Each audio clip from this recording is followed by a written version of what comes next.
Hi, my name is Todd Vance. I'm the head coach of Pugilistic Offensive Warrior Tactics. I joined the Army when I was a junior in high school, and I left for basic training the week after I graduated. I spent 3 years in Germany. 9/11 happened, so I re-enlisted. And after I re-enlisted, shortly thereafter I got orders for Iraq. And I left for Iraq in 2004 with the 3rd Striker Brigade based out of Fort Lewis, Washington. I got back from the Army in 2006 and was kind of lost. I didn't really have a direction, and so I started training MMA because I did Muay Thai before the military. And through the training, slowly but surely things kind of sorted themselves out. Partying less, in the gym more, kind of staying more focused on life. And it got me back on track, at least in general. And then I figured out, if it worked for me or if it helped me, it could probably help other people as well.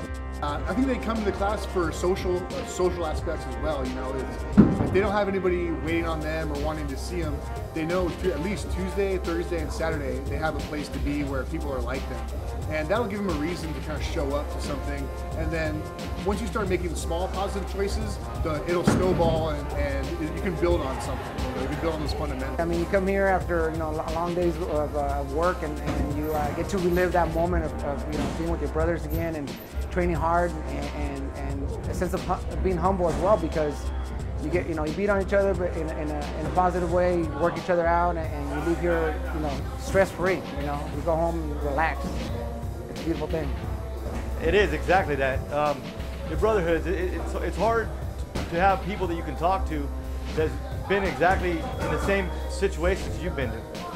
And to be able to relate with somebody in that nature, you're still brother in arms, no matter what. And to bringing it back, here in San Diego for the P.O.W. program, you don't lose that. The one thing that most soldiers or service members lose when they're deployed is their brotherhood. Being with their brothers day in and day out. So when you get back, you feel a sense of loneliness. But the P.O.W. program, being in here, working out, and having the laughs and the camaraderie is a blessing. It helps you kind of stay in your center when you're in a stressful situation. Just you learn to breathe, and kind of humbles you. So you definitely stay humble when you're out there on the streets. For the most part, we're all at that same platform. We're all in it together. So it's kind of cool. And so that positive mentality really rubbed off on me. And in my training, they have the whole exhaust the body, proceed the mind, and cultivate the spirit. And that's something that I hung on to myself when I was training. Is in order to get from A to Z, you got to go through the B, the whole alphabet, and it's a process. So if you embrace that process, you have a chance at hitting that enlightenment. Otherwise, there's no skipping it. So you got to enjoy the process. I mean, exhaust the body, it's pretty self-explanatory in my sport. You can't, I like to say this, having a strong mind is very important, but having a strong body makes having a strong mind that much easier. Okay, so you can't have one without the other.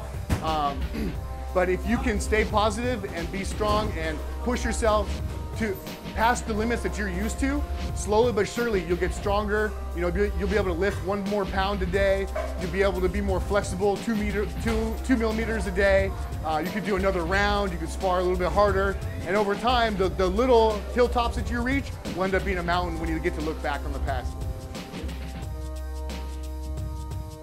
Me being a Ashtanga Yoga teacher certified, my training in yoga really kind of helped put all this stuff into context. But before that even, I noticed that the more you're in your head, the less you're enjoying what's happening right now.